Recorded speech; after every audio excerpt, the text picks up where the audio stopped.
Audio Jungle. Audio Jungle.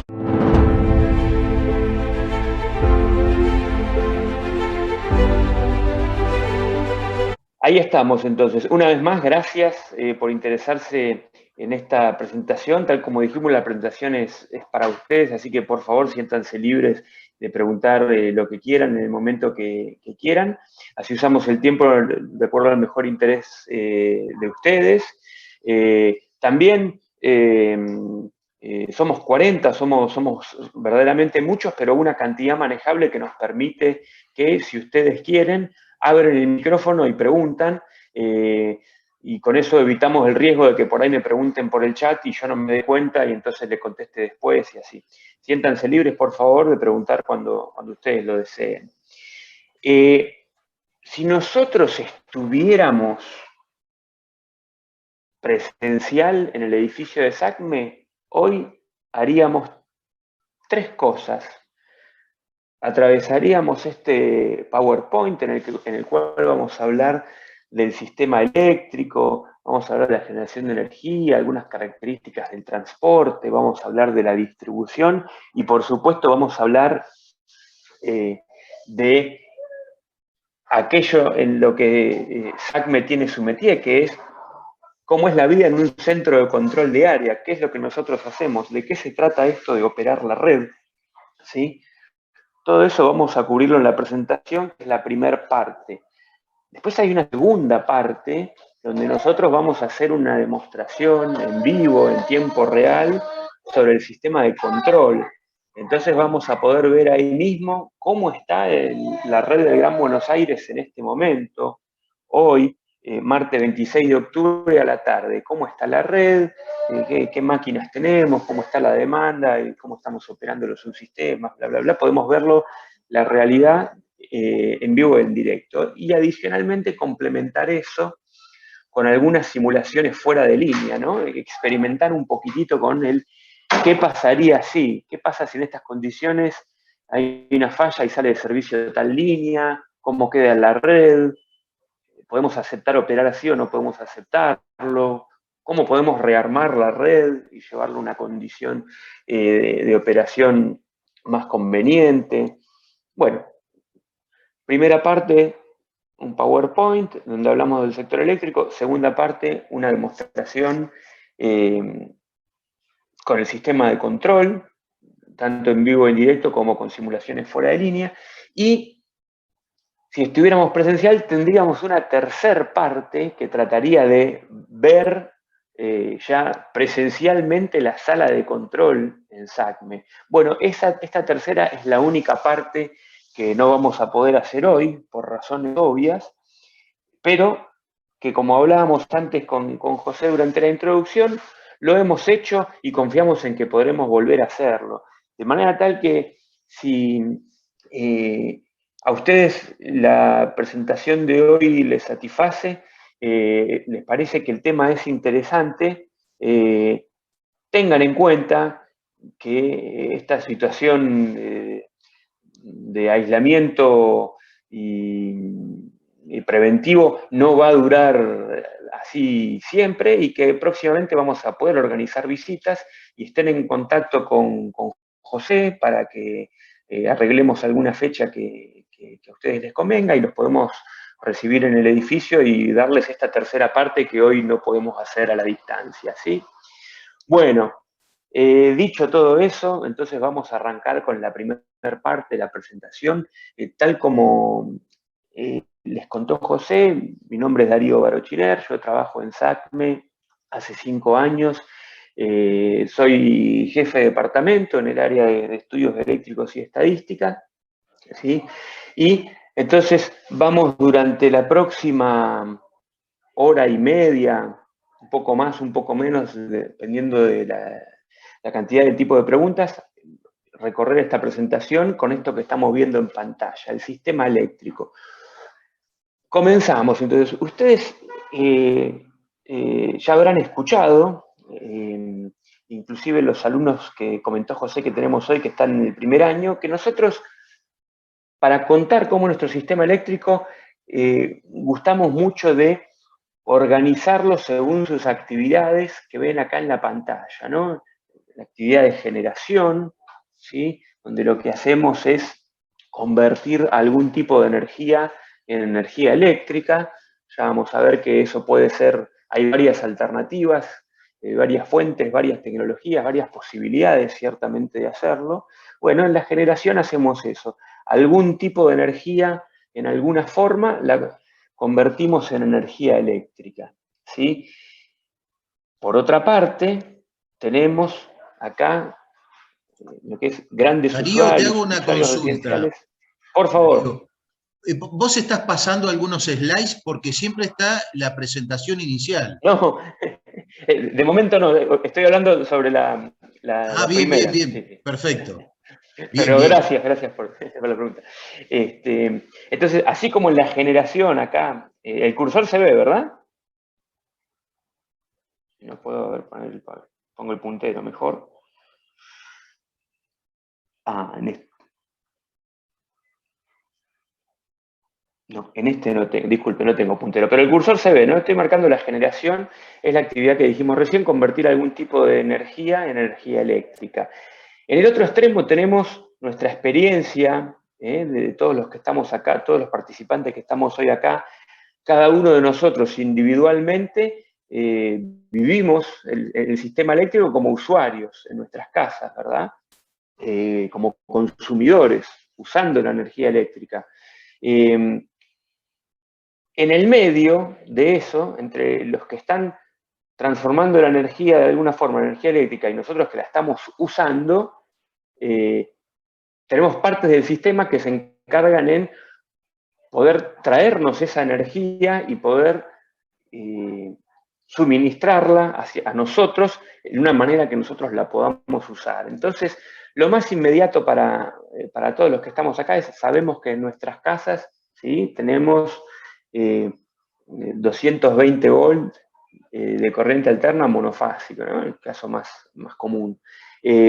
Bueno, en todo lo que hay arriba pasan muchas otras cosas muy distintas que eso.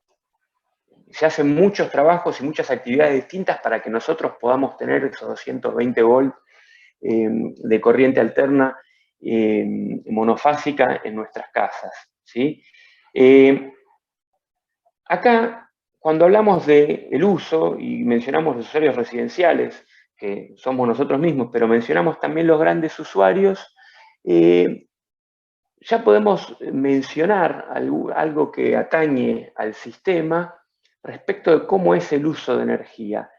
Nosotros como usuarios en nuestras casas siempre nos conectamos al sistema, siempre nuestro uso es en baja tensión. Nuestras heladeras, nuestras lámparas, el aire acondicionado, el microondas, el horno eléctrico, todo eso para nosotros es baja tensión. En el ámbito de nuestras casas no tenemos otra experiencia que esa. Sin embargo, ese no es el único uso, el uso residencial, de ninguna manera es el único uso que le podemos dar. Entonces también tenemos usuarios que son industriales y que tienen requisitos mayores, y entonces podemos encontrar en los usuarios residenciales usos en media tensión, ¿sí?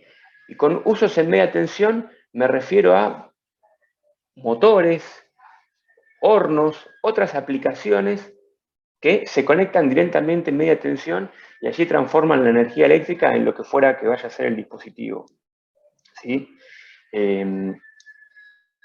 Fíjense que hago esa distinción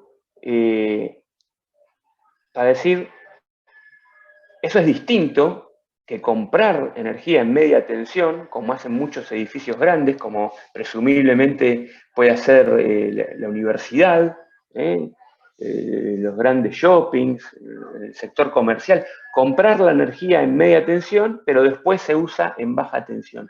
Bueno, les estoy diciendo que además en la industria también hay uso, más allá de comprarla en media tensión, hay uso en media tensión. Adicionalmente, en industrias muy particulares y con requisitos muy especiales, llegamos a tener también usos en alta tensión. ¿Está bien? Dicho todo eso, decimos, los usos son en enorme medida en baja tensión, en alguna medida en media tensión, y en el medio necesitamos de algo que nos traiga la generación hacia los usuarios. Para eso tenemos esto que vemos acá en la pantalla, la red de transporte y la distribución. Dicho todo eso, vamos a abordar el primer segmento, que es el de generación. Lo que estamos viendo entonces acá en la pantalla, y si no hubiera cambiado el slide, José, avísame por favor, lo que estamos viendo acá en este slide es, para nuestro sistema argentino de interconexión, cómo es el parque instalado de generación. El parque instalado de generación. El parque instalado de generación quiere decir el cómputo de todas las máquinas que existen y están conectadas al sistema. Eso es lo que quiere decir. Son las instalaciones con las que contamos.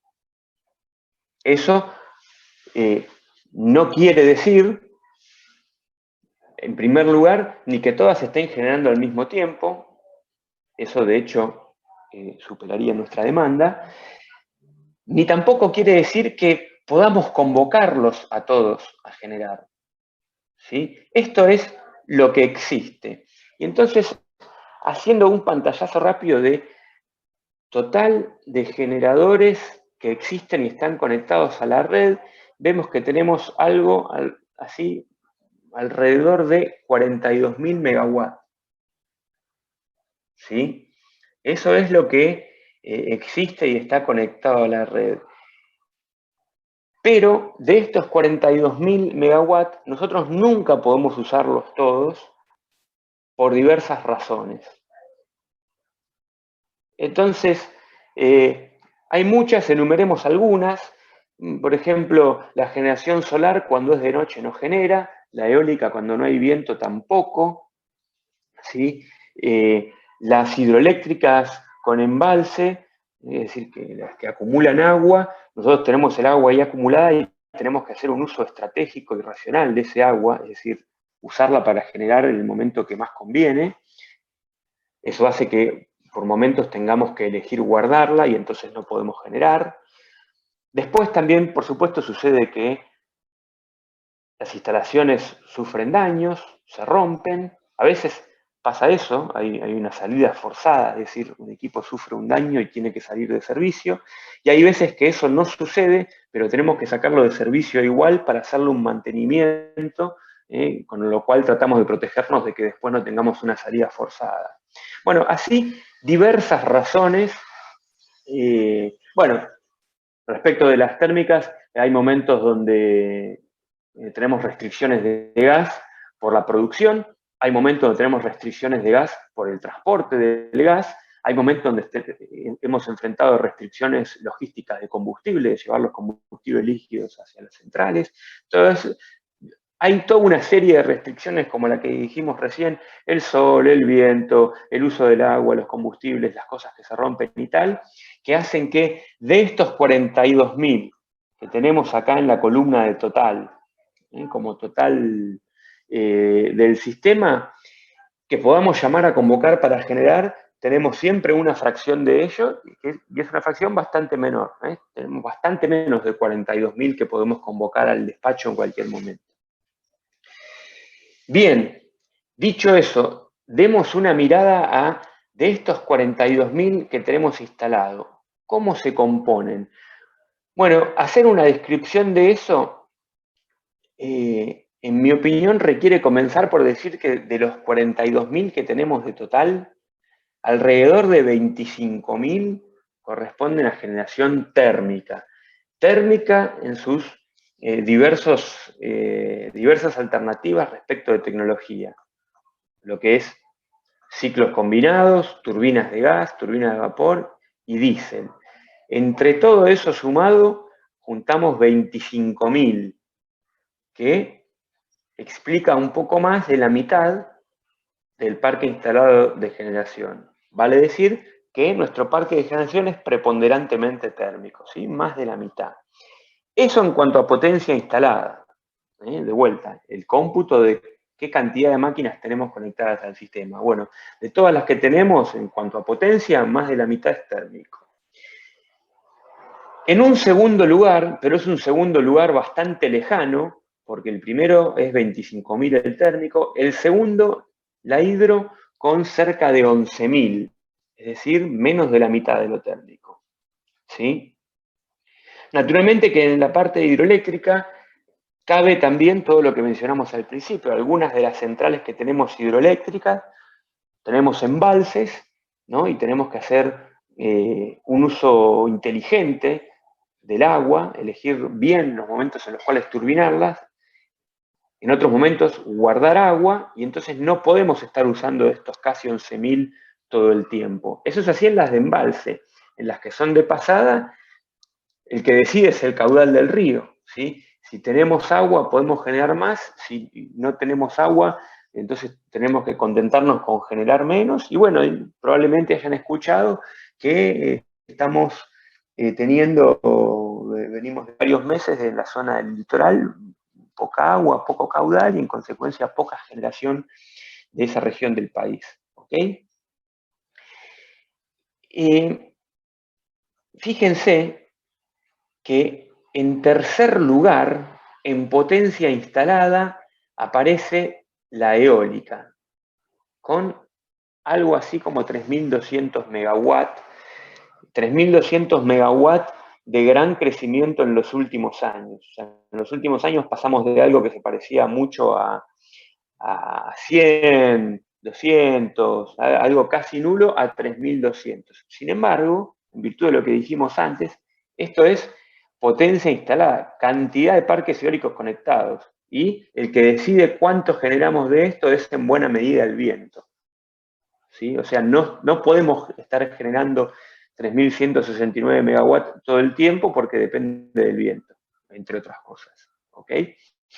El siguiente lugar es para la energía nuclear. ¿Sí? Ustedes saben que tenemos centrales nucleares en Córdoba y en Buenos Aires y totalizamos esos 1.700 megawatts. Bueno, estos 1.700 megawatts, a diferencia de lo que comentábamos respecto de la solar, la eólica y tal, tienen la característica de que, a menos que estén por una salida forzada, lo cual es muy raro, o por una salida programada, lo cual ocurre con cierta periodicidad, pero son relativamente pocos días al año, tenemos todo el tiempo generando las centrales nucleares, ¿no? Son centrales de base, están generando su capacidad todo el tiempo, con excepción, una vez más, de las salidas forzadas, que son excepcionales, y de los mantenimientos programados. ¿Ok? Fíjense que estos 1.700 de nuclear, yo les digo, a priori, en condiciones normales, están generando a su capacidad, y esto eólico y solar que tenemos acá depende del recurso. Es un fenómeno relativamente reciente para el sistema argentino que en el análisis con una ventana temporal de 6 meses que hace Camesa mes a mes, es decir, Camesa, ¿no? La compañía que administra el mercado mayorista, todos los meses emite un informe mensual. En ese informe mensual te muestra qué pasó en los últimos 6 meses. Bueno, es un fenómeno relativamente reciente, del año pasado, del año anterior, una cosa así, que la energía generada a través de renovables superó a la nuclear. ¿Sí? Ustedes ven acá, en cuanto a potencia instalada, el renovable es bastante mayor. Esta columna que totaliza todo renovable son 4.600 contra 1.700. No obstante, si miramos qué energía generó cada una, la renovable ya pasó a la nuclear, pero es un fenómeno relativamente reciente. ¿Okay? ¿Cómo vamos hasta acá? ¿Alguna pregunta que quieran hacer? ¿Paso a térmico? ¿Cómo estamos? ¿Estamos bien? Bueno, paso entonces a lo que es generación térmica. ¿Sí? Esto es, tradicionalmente, en los albores de la electrotecnia y de los sistemas eléctricos, lo que hemos hecho desde siempre. ¿Sí? Lo que hemos hecho desde siempre, desde nuestros comienzos, es quemar algún combustible, con su calor, calentar agua y generar vapor de agua a alta presión y a alta temperatura, expandirlo en una turbina y que esa turbina impulse un generador eléctrico y entonces a partir de allí se hace nuestro métier, ¿sí? Sale la energía eléctrica. La energía entonces la sacamos del calor quemando un combustible. Esos combustibles pueden ser diversos, ¿no? Ahí tenemos en pantalla, puede ser gas natural, pueden ser también combustibles líquidos, ¿no? Fuel oil, gasoil, derivados del petróleo. Puede ser carbón mineral también, que es algo que nosotros en nuestro país tenemos en términos relativos muy poquito, pero que es algo que en el mundo se usa y mucho, la generación de energía eléctrica térmica a partir de carbón. Nosotros somos un país muy de predominancia del gas, ¿sí? El gas natural para nosotros es muy importante y quizás podemos darnos relativamente por contentos en el sentido de que generamos muchísimo con gas y muy poquito con carbón, y en cuanto a impacto ambiental es mejor el gas natural que el carbón. Sin embargo, tenemos que saber que la situación nuestra, Argentina, no es para nada representativa del mundo, y tenemos, y sobre todo en el hemisferio norte, un peso del carbón muy, muy importante en la generación térmica. Muy, muy importante. Bueno, entonces en cuanto a combustibles podemos quemar varias cosas como las que tienen ahí, gas natural, fuel oil, gasoil, carbón. Bueno, ustedes saben también que con la proliferación de renovables que hemos tenido, hemos incorporado también proyectos de biomasa, donde estamos teniendo un combustible ahí que es esa biomasa, ¿no? El bagazo de la caña de azúcar. Seguro que todos escucharon de eso o de alguna otra alternativa, y quemar algo, si se quiere, más amigable con el medio ambiente, y de ahí sacar el calor para, de vuelta, calentar agua, generar vapor, alta presión, alta temperatura, expandirlo en la turbina. Hacer eso, quemar el combustible y usar el vapor de agua a alta presión, alta temperatura, es de las primeras cosas que hemos hecho, pero no es la única. Y tenemos también, por ejemplo, las turbinas de gas, que es esto que tenemos acá en la segunda viñetita de tecnología, turbinas de gas, donde no hacemos eso, no tenemos el vapor de agua, sino que quemamos el combustible y son los gases de la combustión los que se expanden en la turbina, y no hay vapor de agua de nada ahí, ¿sí?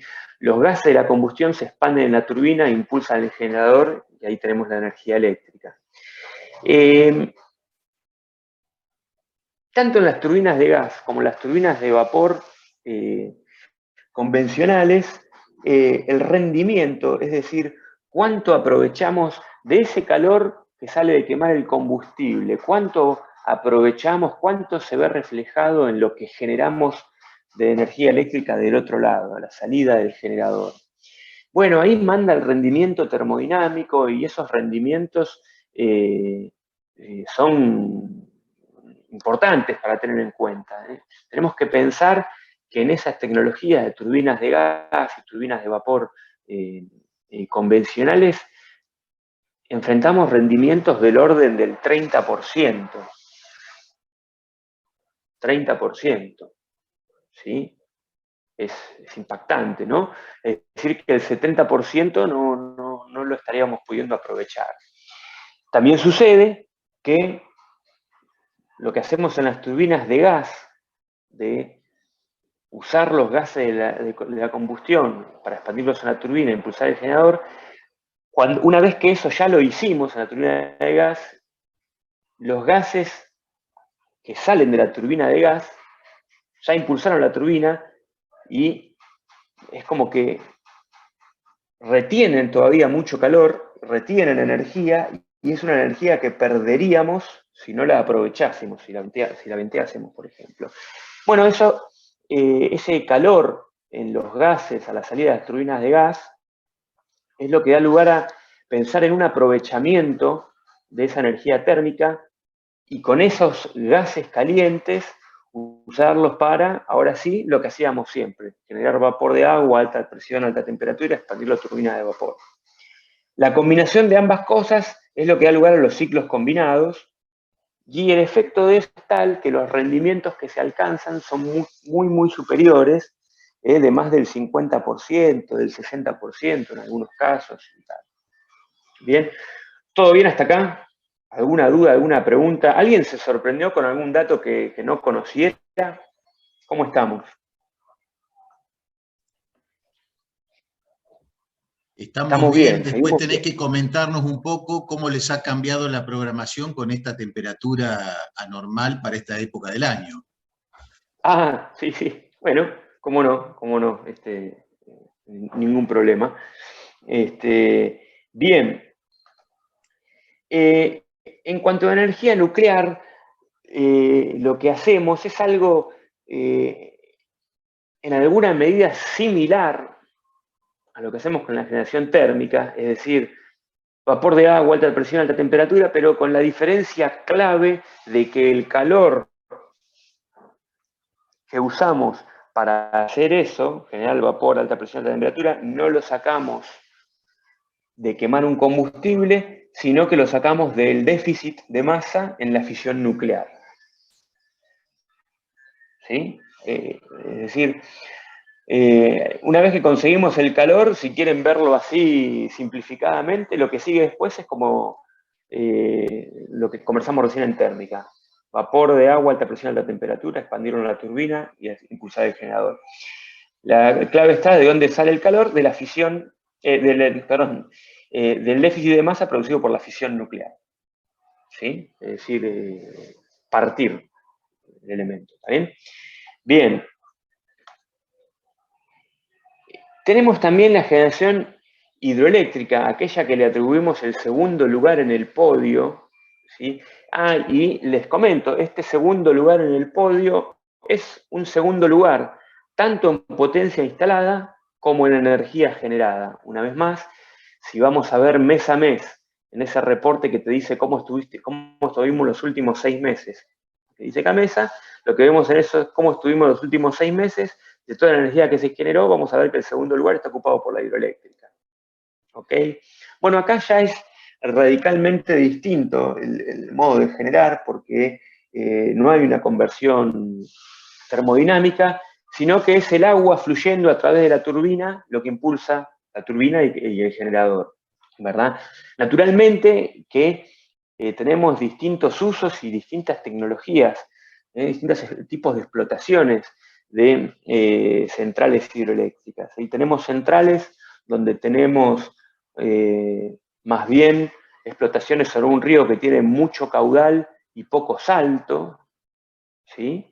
Y tenemos también el caso contrario, ríos que tienen mucho menos caudal, ¿no? Los ríos así caudalosos grandes como el Paraná, digamos, o sea, que son los que ahora estuvieron más bien sequitos, mucho caudal y poco salto. También existe otra alternativa, menor caudal y menor cantidad de agua pasando por segundo, pero con una diferencia de presión mayor, con más salto, más diferencia de altura, más salto, ¿sí?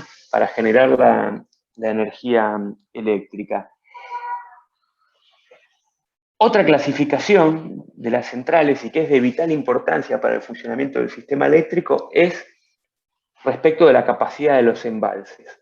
Tenemos centrales que tienen grandes embalses con grandes capacidades de acumular agua, ¿sí? Y entonces podemos guardar enormes cantidades de agua y arbitrar, hacer un uso estratégico, elegir cuándo usarla, elegir cuándo turbinar y cuándo guardar. Y por otro lado, tenemos centrales que no tienen esa capacidad, que tienen un embalse muy pequeñito que no permiten decir, guardo el agua hoy y la turbino el mes que viene. Hay embalses muy pequeñitos donde es como que nos mandaría la frase, agua que no has de turbinar, déjala correr, no tenemos cómo guardarla.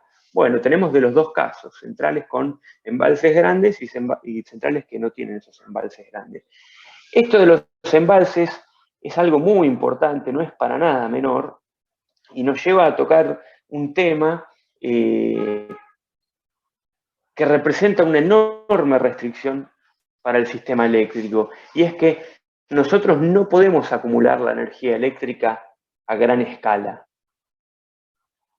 No podemos. Hoy por hoy, todavía, a 26 de octubre, no existe tal cosa como una pila gigante, ¿sí? Masivamente, que tengamos en el sistema, y que entonces cuando tenemos mucho consumo, lo tomamos de la pila y la descargamos un poco, y cuando nos sentimos más holgados, aprovechamos y cargamos la pila y usamos esa pila como pulmón, como buffer, como reserva, pónganle la palabra que quieren. No tenemos eso. No, hoy por hoy no tenemos acumulación de energía eléctrica a gran escala. Por supuesto, todos hemos escuchado en los últimos años y nos sentimos muy bien y vemos muy promisorio todo el desarrollo que hubo y hay respecto de la tecnología de baterías, que está realmente impulsando muchas aplicaciones. Bueno, la movilidad eléctrica es la aplicación por excelencia en este momento, pero vemos saltos sustanciales en la tecnología de las baterías, abaratamiento de los costos, aumento de la escala, un montón de señales que son, de momento, promisorias, que nos permiten pensar en la venida de la acumulación a gran escala, al menos para algunas aplicaciones, pero que hoy por hoy, si miramos la foto a hoy del sistema eléctrico nuestro, o en general en cualquier lado, no tenemos acumulación masiva a gran escala. Entonces, esto de las centrales eléctricas de embalse, en alguna medida nos permite hacer algo parecido, ¿sí? Donde no lo tenemos en energía eléctrica, pero lo tenemos en agua arriba en el embalse, y hacer su conversión es relativamente rápido, ¿tá? Entonces, en alguna medida, estas centrales nos permiten hacer de pulmón y hacer un uso estratégico, premeditado, pensado de cuándo vamos a generar energía con ese agua. Fíjense que nos permite protegernos, por ejemplo, de todo lo contrario de lo que nos pasa con el viento y con el sol.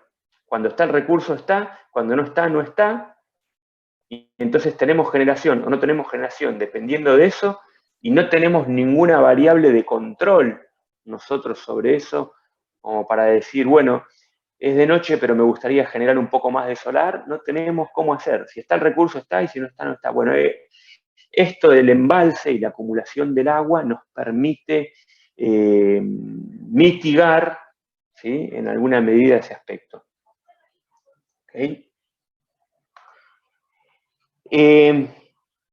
Un caso particular son las centrales de acumulación con bombeo, mediante bombeo, que es que aquí tenemos embalses arriba y abajo con una diferencia de altura, ¿sí? Y entonces lo que nosotros hacemos es, por momentos, turbinar el agua que está arriba y generar energía, y por momentos gastar energía eléctrica para subir el agua de nuevo hacia arriba y tenerla disponible para cuando lo necesitemos, ¿no? Fíjense que si tenemos centrales de acumulación por bombeo, de hecho tenemos dos, en Mendoza y en Córdoba, si hemos construido tal cosa, eso nos da la pauta de qué importante y qué útil nos resulta poder hacer eso, y poder arbitrar, hacer un uso controlado, tener el control de cuándo vamos a generar y cuándo no y cuánto, cosa que no podemos hacer con los recursos intermitentes. La eólica es, como ustedes saben, similar a la hidráulica.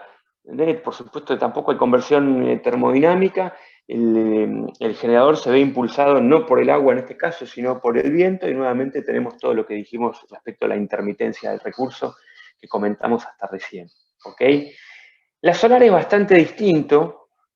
Esto que tienen dibujado, la foto que tienen acá, esta, es para la generación de energía solar fotovoltaica. Esa es la foto. No es la única alternativa, es la más difundida, ciertamente, ¿sí?, que son estos paneles solares que vemos en la foto, y donde tenemos una conversión directa de la radiación a electricidad. Acá tampoco tenemos un ciclo termodinámico, eso de calentar agua, vapor, todo eso no hay nada. Acá directamente la conversión es de radiación a electricidad, es en corriente continua, por lo tanto después necesitamos un inversor para conectarnos con la red. Una vez más, el recurso no es gestionable y es intermitente, nosotros no tenemos control sobre eso.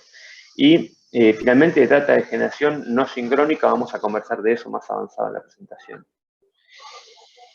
Bien, ¿cómo estamos hasta acá? ¿Estamos bien? ¿Alguien quiere preguntar algo? ¿Alguien se vio sorprendido por algún dato? ¿Estamos bien? Bueno, continuamos entonces. Vamos a hablar de lo que es el sistema de transporte. En esta parte, de pronto por ahí se interesen más los asistentes que tenemos, los estudiantes de los primeros años, y quizás no les parezca tan relevante a los estudiantes avanzados y a los profesionales, pero una vez más, avísenme ustedes si vamos más rápido o vamos más lento con esto. Fíjense lo siguiente, nuestro país es extenso, ¿sí? Nuestro país abarca muchos kilómetros cuadrados y a lo largo de grandes longitudes, de muchos kilómetros, ¿sí? Entonces, hay lugares donde tenemos preponderantemente generación, no tenemos recursos, no tenemos gas, viento, energía solar, y hay lugares donde tenemos gran densidad de población y tenemos mucha demanda, mucha más demanda de la generación que tenemos en la zona. Bueno, nosotros necesitamos interconectar todo eso para tener un sistema único, un todo funcionando, y lo hacemos con el sistema de transporte. Como necesitamos con el sistema de transporte llevar grandes volúmenes de energía a lo largo de grandes distancias, para poder hacer eso de manera tecnológicamente razonable, necesitamos hacerlo en alta tensión, lo que decimos en extra alta tensión, ¿sí? No podemos transportar enormes volúmenes de energía a lo largo de largas distancias en baja tensión o en media tensión. No podemos hacerlo. Entonces, necesitamos elevar la tensión y con las líneas que vemos acá en la foto, transportar esos grandes volúmenes en las largas distancias. ¿Okay? Entonces, lo que tienen dibujado acá en este mapita que vemos a la izquierda, con líneas amarillas, es el sistema de transporte en extra alta tensión. Y todo lo que ven allí, todas esas líneas que ven allí, son líneas de la tensión que usamos en extra alta tensión nosotros, que es 500 kilovolts, ¿sí? El sistema que maneja en casi su totalidad Transener. ¿Está bien? Hay acá en la Patagonia una línea que no es de 500 kilovolts, que es de 345, que es la línea de Futaleufú, pero con excepción hecha de eso, todo el resto que ven acá es de 500 kilovolts. También existe otra línea en 345 que interconecta acá el NOA con Chile, que es una línea de AES, de Termoandes, pero bueno, salvo la excepción que les dije recién, la línea esta de Interandes y la línea de Futaleufú, que son de 345, todo lo demás es 500 kV y casi en su totalidad lo opera y mantiene Transener, con algunas relativamente pocas excepciones de tramos que tiene algún generador, por ejemplo Salto Grande, o alguna empresa que se quedó con la operación y mantenimiento después de un contrato COM. Darío, ¿Bien? Adelante, sí. Quería sí, por hacerte favor. ahí un comentario respecto de la última línea que acabas de describir, que es la de 345 que une Salta con Sico, de Termoandes. A mí me tocó la oportunidad de hacer las mediciones de todo lo que tenía que ver con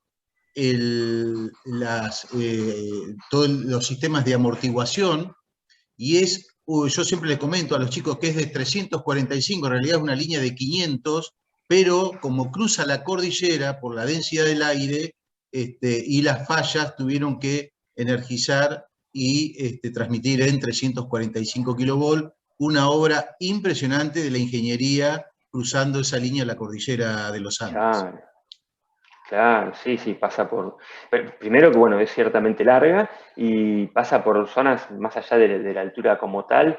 Al ser cualquier obra ahí es complejo, realmente desafiante. Buenísima esa experiencia, realmente, José, ¿no? Sí, sí, sí. Impresionante. Bien, bien, bien, excelente. Bueno, entonces acá de esta primera diapositiva el mensaje es, para tener un sistema, un todo único operando, necesitamos conectarlo para poder transportar los grandes volúmenes de energía a grandes distancias, necesitamos de hacerlo en muy alta tensión. Después, acá hacemos una caracterización de cómo son estas regiones en las que gustamos de dividir el país.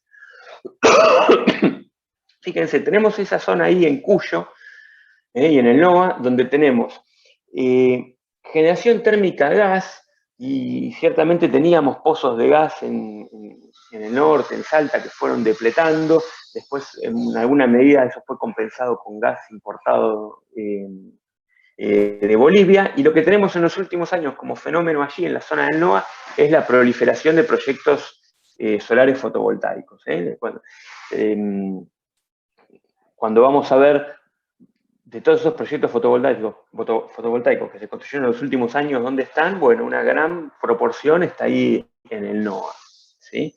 En la región centro, en Córdoba, tenemos las centrales nucleares, tenemos embalse, y tenemos una de las dos que yo le dije que teníamos de bombeo, Río Grande. Tenemos Río Grande en Córdoba y Reyunos en Mendoza, ¿sí? En la Patagonia tenemos generación hidroeléctrica y eólica, muchos proyectos de los que se instalaron en los últimos años de energía eólica son en la Patagonia. No la enorme mayoría, todo otro montón de proyectos se instalaron en Bahía Blanca, ¿sí? Pero bueno, ahí en la Patagonia ha crecido mucho la energía eólica, y tenemos además los grandes proyectos de centrales hidroeléctricas, ¿sí? Que imponen desafíos al sistema de transporte, y esas grandes centrales hidroeléctricas requerirán de un transporte dedicado, presumiblemente, para traer la energía y compartirla con el resto del país, ¿ok? En el NEA, en el litoral, tenemos grandes centrales hidroeléctricas de pasada, que es la que comentamos antes. En el último tiempo andan de capa caída porque no hemos tenido mucha agua en los ríos. Y en el GBA, en el Gran Buenos Aires, lo que tenemos es una gran concentración de la demanda, ¿sí?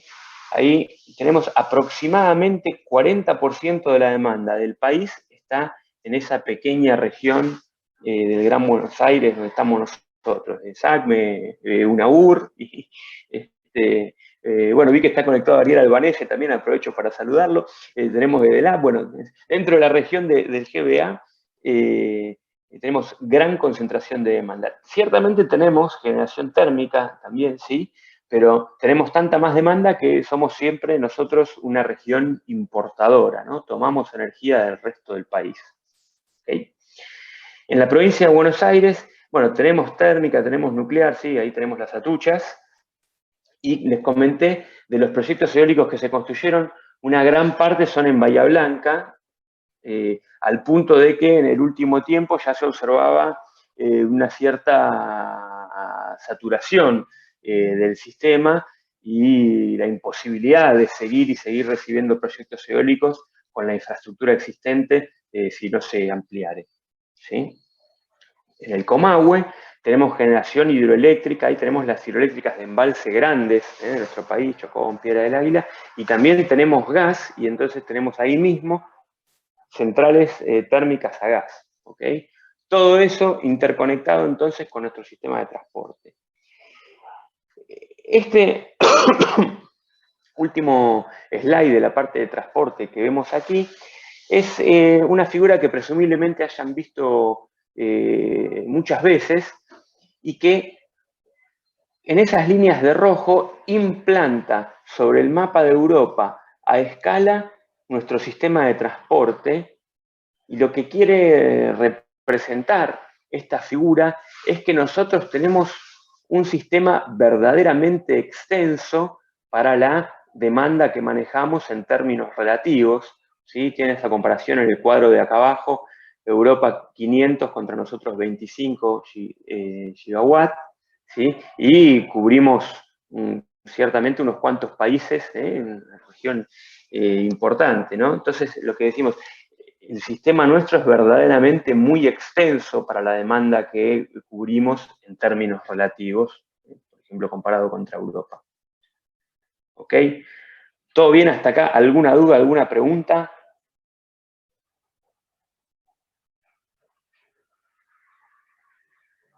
Vamos bien. Ok.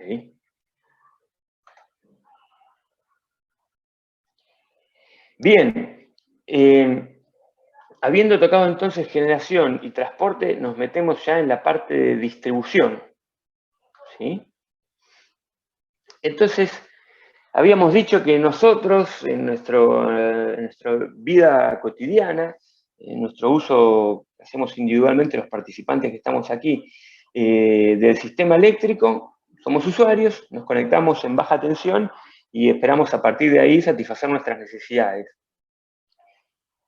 El ponernos a disposición la energía eléctrica para que nosotros la podamos usar es una responsabilidad de la distribuidora. La distribuidora se conecta con el sistema de transporte y también eventualmente con generadores, toma la energía de ellos y se encarga de distribuirla y traerla a cada uno de los usuarios. Habíamos dicho que el sistema de transporte necesita transportar la energía en extra alta tensión. Bueno, se la da en alta tensión en general al distribuidor. Esto no es absolutamente así en todo el país, pero en muchos lugares del país es así. En otros lugares hay una transportista troncal que hace la transmisión en alta tensión, pero no en extra alta tensión, y en algunos casos se lo da a la distribuidora en media tensión. Pero bueno, en general, la distribuidora toma del sistema de transporte y, decíamos, la distribuidora hace el trabajo de tomar esos grandes volúmenes de energía en su punto de interconexión o con el transportista o con el generador.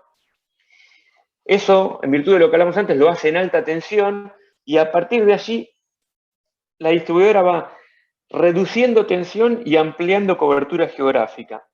Reduciendo tensión y ampliando cobertura geográfica. Y así hasta lograr cubrir todo el área geográfica en donde tiene clientes conectados, dándoles el servicio, normalmente para nosotros los usuarios residenciales, en baja tensión, y bueno, eventualmente a los grandes clientes industriales en media tensión. Esto vamos a volver a decirlo ya con la pantalla del SCADA proyectado para que los participantes que se nos unieron desde los primeros años de la carrera y están recién adentrándose en estos conceptos puedan verlo plasmado sobre el tiempo real y que esto que les dije recién se los pueda decir con nombre y apellido. Miren, de acá, en tal estación nos conectamos con Transener, estructura geográfica para llegar a todos los clientes. Las distribuidoras, en el caso del ámbito nuestro de SACME, de Nor y de Sur, bueno, tienen un montón de equipamiento, un montón de líneas de cable, de transformadores, subestaciones, un montón de equipamiento para poder llevar a cabo ese trabajo en un área de cobertura que es verdaderamente grande y con una cantidad de clientes que es verdaderamente grande.